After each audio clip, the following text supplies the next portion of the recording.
চাই। একবার জোর হাততালি আপনাদের জন্য। আপনারা জানেন আমি কিন্তু আপনাদের বলেছিলাম যখন এই লড়াইটা আরম্ভ হয় যে হার মানবেন না। কেন? আমরা এই লড়াই জিতে দেখাবো।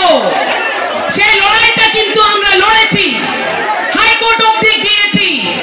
হাইকোর্টকে মানতে হলো যে সন্দেশখালীতে অত্যাচার হয়েছে। সেই অত্যাচারের প্রতিবাদ আপনারা করেছিলেন, প্রতিবাদ হয়েছে। সিবিআই এর ক্যাম্প বসে আছে সন্দেশখালীতে, হলো কিনা আপনাদের জন্য বলুন?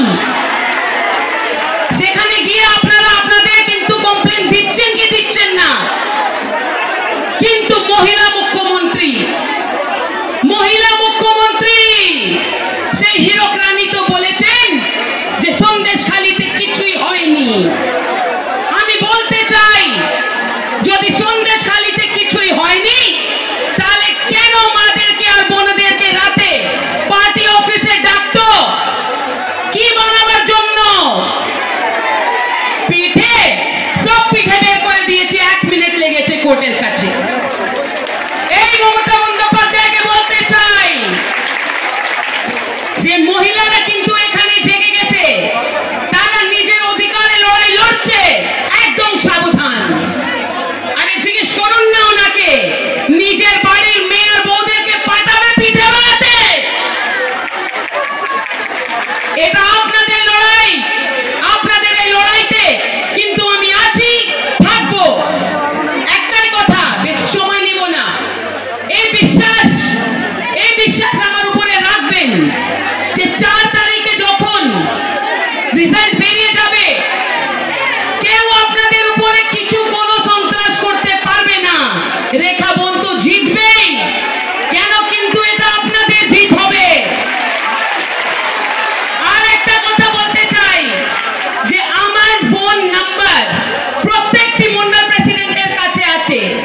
তো যদি আজকে কেউ বলছে যে ইলেকশনের পরে বুঝে নিব, ইলেকশনের পরে তোমাদের অবস্থা খারাপ করব, একটা ফোন করবেন। সেই নদী পার করতে প্রিয়াঙ্কা তিবড়েওয়ালকে বেশি সময় লাগে না। আমি আছি, আমি থাকবো। কেন? আপনারা সবাই আছেন আমাদের পরিবার, আর পরিবারের লোকজনের কি করে রক্ষা করতে হয় সেটা একজন হিন্দু মেয়ে খুব ভালো করে জানে।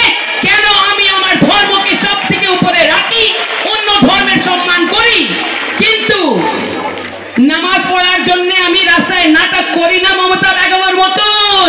আমি যা আছি সেটাই থাকবো। আর আপনাদের লড়াই একটা হিন্দু লড়বে, সেটাও বলে রাখি। এই যে কমপ্লেনের এফিডেভিট এসেছিল তাতে তো কিন্তু আমরা প্রশ্ন করিনি।